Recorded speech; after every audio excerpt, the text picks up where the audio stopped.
Every Jedi who turned to the dark side. Count Dooku, the fallen idealist. Dooku wasn't just any Jedi. He trained under Yoda, trained Qui-Gon. Guy was royalty too. Born Count of Sereno, gave it up to be a Jedi. That should have made him a legend, but he walked away. He saw corruption in the Republic, and unlike most Jedi, he didn't ignore it. He believed the Order had lost its way. Too political, too blind. And when his former Padawan died and no one did anything, that broke something in him. Then came Darth Sidious. Dooku didn't fall in anger. He fell through logic. He joined the Sith because he thought it was the only way to fix everything. But he didn't realize he was just a piece on Palpatine's board. By the time of the Clone Wars, he's gone, fully locked in, mastermind behind armies, assassins, separatist chaos. And when Anakin takes his head off, Sidious doesn't blink. He thought he was saving the galaxy, but all he did was hand it over to a monster. Anakin Skywalker, the tragedy everyone saw coming. Let's not pretend this one was snuck up on us. Anakin was dangerous since day one. Powerful? No doubt, but reckless, emotional, full of attachment. All the things Jedi weren't supposed to be. He loved too hard, hated too deep, and when he saw visions of Padme dying, he panicked. That's all it took. Palpatine offered one thing the Jedi never could: control over death. And that was enough. In one night, he massacred kids, betrayed the Order, and walked into fire as Darth Vader. He didn't fall like Dooku, he collapsed. Anakin's tragedy is the worst one because we knew it was coming. Every warning, every outburst, every broken rule. We watched him lose himself piece by piece. And when he became Vader, Anakin didn't fall alone. He took everything down with him. Barriss Offee, the betrayal nobody expected. Barriss wasn't loud, wasn't flashy, she wasn't a war hero, but she believed in the Jedi code. Hardcore. Meditation, healing, peace. That kind of Jedi. But then the Clone Wars happened. She saw Jedi killing, leading troops, becoming generals, and she snapped. Bombed the Jedi Temple, framed Ahsoka, and when it all came out, her reasoning wasn't some twisted Sith speech. She was calm, direct, said the Jedi had become the problem. Here's what stings. She was right, but the way she acted, that made her wrong. Barriss didn't become a Sith, but she turned against the Jedi. That makes her fall one of the messiest. Because there is no red lightsaber, no dark master whispering in her ear. Her logic made sense, but where it took her, nowhere good. Pong Krell, the general who snapped. If there's a Jedi on this list who deserved to fall, it's Krell. 4 arms, double-bladed sabers, giant ego. Krell saw himself as untouchable, but when he got assigned to Umbara, things spiraled fast. He ordered clones into meat grinder missions, refused to share intel, treated his men like droids. No respect, no empathy. Then the truth came out. He'd switched sides. He was feeding Republic losses so Dooku would take him as an apprentice. That was his whole plan. He wasn't even subtle about it. The clones turned on him, took him down themselves, and even in his final moments, Krell stayed arrogant. No regret, no apology. He didn't fall, he jumped. Quinlan Vos, the spy who went too deep. Vos had style, loner, undercover expert, the kind of Jedi who didn't care much for the rules. He was sent to assassinate Count Dooku. That alone? Wild. Jedi don't do hits. And that's where things unraveled.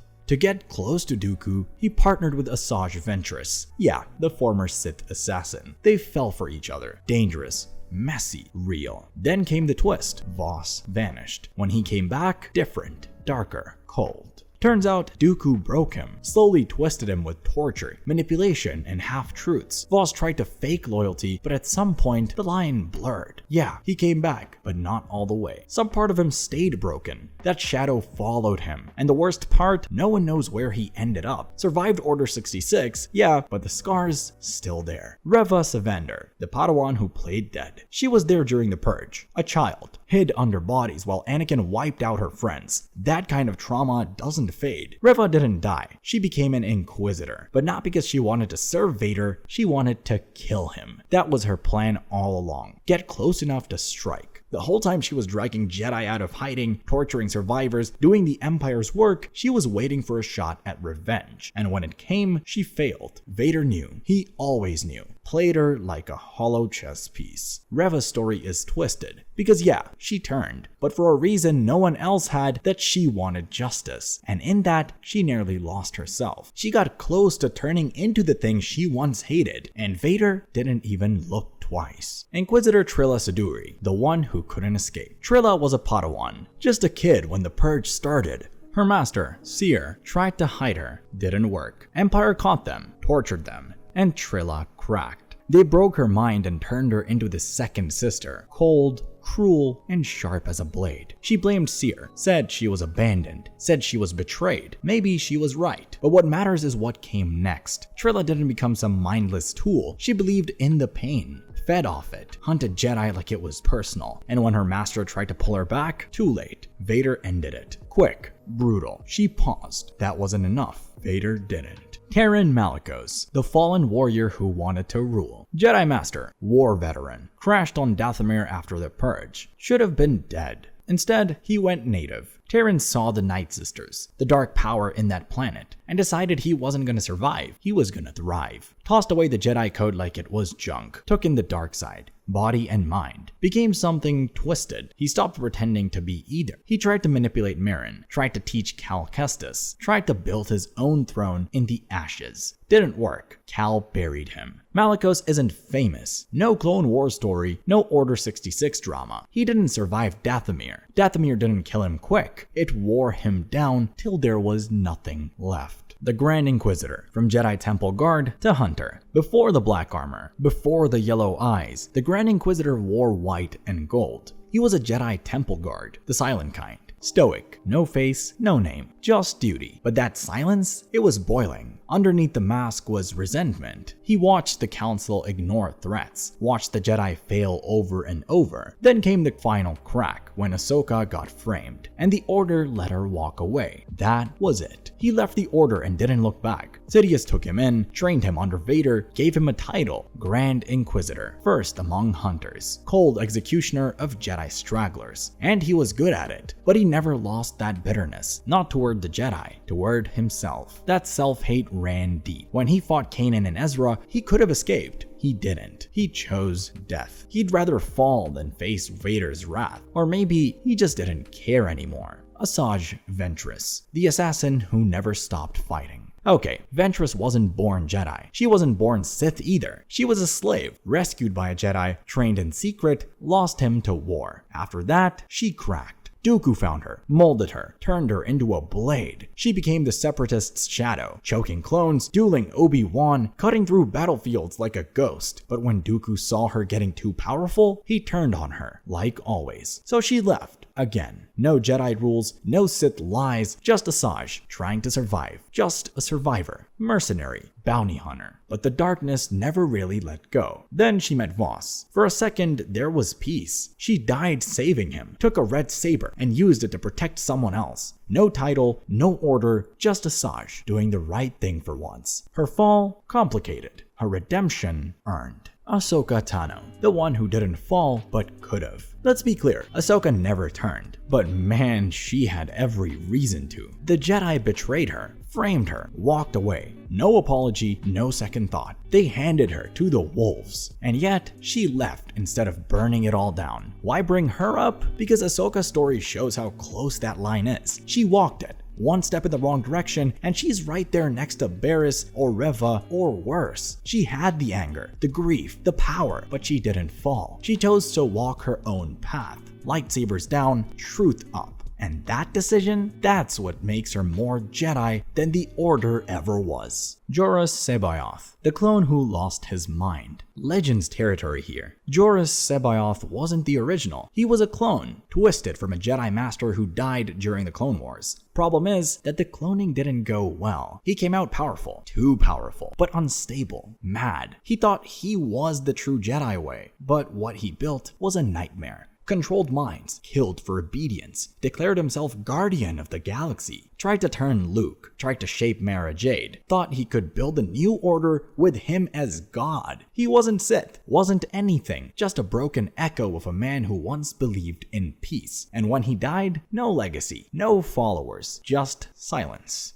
Desann, the Jedi who chose power over peace. Desann didn't fall because he was broken. He fell because he wanted more. He was already brutal at the academy, intimidating, cold, strong. But when a mission went sideways and his Padawan died, that was it. He snapped, said the Jedi were weak, that their code was a leash, and he walked out. came back later with an army Darkseid fully embraced, took control of an Imperial remnant, built the Shadow Academy, started creating Force-sensitive killers by the dozen. He wasn't interested in balance, he wanted domination. Kyle Katarn stopped him. Barely. Desann didn't get pulled. He charged straight into it on purpose and dragged others with him. Kumari Vosa, the rogue with a taste for blood. You want to talk messy? That's Kumari. She was trained by Dooku, sharp, strong, almost knighted. Almost. But she was unstable, aggressive, too intense for the Jedi. They kicked her out. Instead of breaking, she doubled down, ended up leading the Bando Gora, a cult of Force-addicted assassins. Creepy stuff, ritual killings, poisons, Force rage, all of it. She turned the dark side into a religion. Dooku eventually hunted her down, not because she was a threat, but because she was embarrassing. She was what happens when a Jedi falls and no one catches them, just drifts into madness with a lightsaber in hand. She didn't become a Sith, she became a warning. Kreia, Darth Traya, the philosopher who broke the Force. Kreia started as Jedi, became Sith,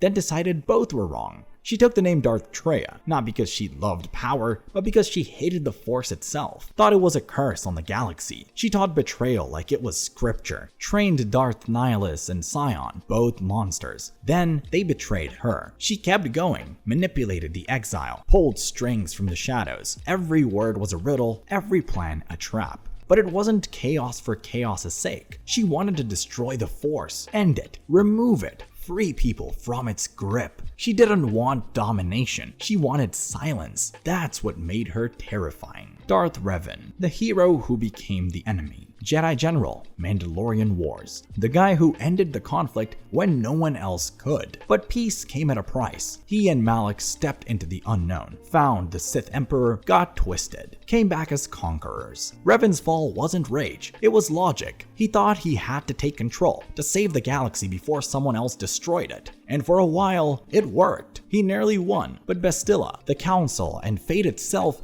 broke him down, wiped his memory, gave him a second shot. He came back, fought his old self, redeemed himself, but the shadow never really left. Even in death, Revan's legacy haunts both sides of the Force. He was a Jedi, a Sith, and something in between. Darth Malak, the apprentice who took it too far. Malak used to follow Revan, loyal to a fault, but when Revan hesitated, Malak didn't. He betrayed him, fired on his ship, tried to wipe him out mid-battle. That move gave him the Sith throne, but it also proved he wasn't ready. Malak was brutal, blunt, destroyed whole worlds to break the Republic. No tactics, just fear. He wasn't building an empire, he was tearing everything down. He captured Bastilla, broke her mind, turned her against her own people, thought he'd won. But Revan survived, and when they finally met again, Revan beat him, not just with the Force, but with clarity. Malak died a monster, but in his last breath, he remembered who he was, and that hits hard. Atris, the historian who got lost in her own beliefs. Atris was the keeper of Jedi knowledge, guardian of the archives, a scholar, not a warrior. But when the Jedi Order collapsed, she didn't run, but she tried to rebuild it alone. Problem was, she let bitterness in. She started hiding Sith holocrons, studying them, telling herself it was just research. But the more she read, the more she changed. She clung to her ideals like armor, but inside, she was already falling. By the time the exile found her, she wasn't a Jedi anymore, just a woman drowning in her own contradictions. She never took a new name, never claimed Sith, but she fell anyway. Quiet, slow, without even realizing it. Tyvokka, the Jedi Master who crossed a line. Not many remember this Wookiee Jedi. He wasn't a villain. He didn't crave power, but he made one mistake. During a crisis, he used the dark side. Just once. Just for control. Thought it was necessary. Fast solution, minimal damage. But that moment, it cracked something in him. The Order kept him around. They saw the good. But Tyvokka never forgave himself. He started seeing the galaxy through that dark lens. Suspicious, calculating. He never became a Sith, but he stopped trusting the light. Sometimes it doesn't take a fall to leave the path. One wrong instinct and it never left him. Galen Marek, Starkiller, the secret weapon turned rebel. Vader raised him in the shadows, took him from a battlefield, trained him in secret, raised to be nothing but a weapon. Galen Marek wasn't supposed to question anything, but he did. He started to feel, started to remember, and then he met the ones Vader told him to kill. Jedi survivors, rebels, people who cared. His power was unreal. Pulled Star Destroyers from the sky. But what really changed things? His heart. He turned on Vader, turned on Sidious, and died trying to spark the rebellion. His name was erased from history, but his sacrifice, that lit the match. He was born from darkness and died giving the galaxy hope. Darth Nihilus, the hunger in human skin. He wasn't just a Sith, he was a wound. Darth Nihilus didn't speak, didn't plot, didn't build armies, he devoured life. Planets, entire populations, gone in seconds. Not because he was angry, not even for power, just hunger. A force addiction so extreme, it turned him into something hollow. He wore a mask, but there was nothing under it. Once a man, then a shadow, then a whisper. No redemption arc, no dramatic speech. He didn't fall, he decayed. The Jedi couldn't reason with him, the Sith couldn't control him. In the end, he collapsed under his own weight, emptied by the very power he chased. Darth Sion, the corpse that wouldn't die. Sion should have died. Over and over. Every wound, every bone broken, every death. He refused to let go. Held himself together through pain and hate. His body was a wreck. His mind, worse. But he kept fighting. Not for conquest, not for ideals, just to not be forgotten. He followed Traya, then turned on her, then crawled back. Sion didn't have a plan. He was a walking scar. Every step he took was fueled by the refusal to vanish. And when he finally let go, when the exile convinced him to stop fighting, this was the first time he stopped hurting. The first time he let go.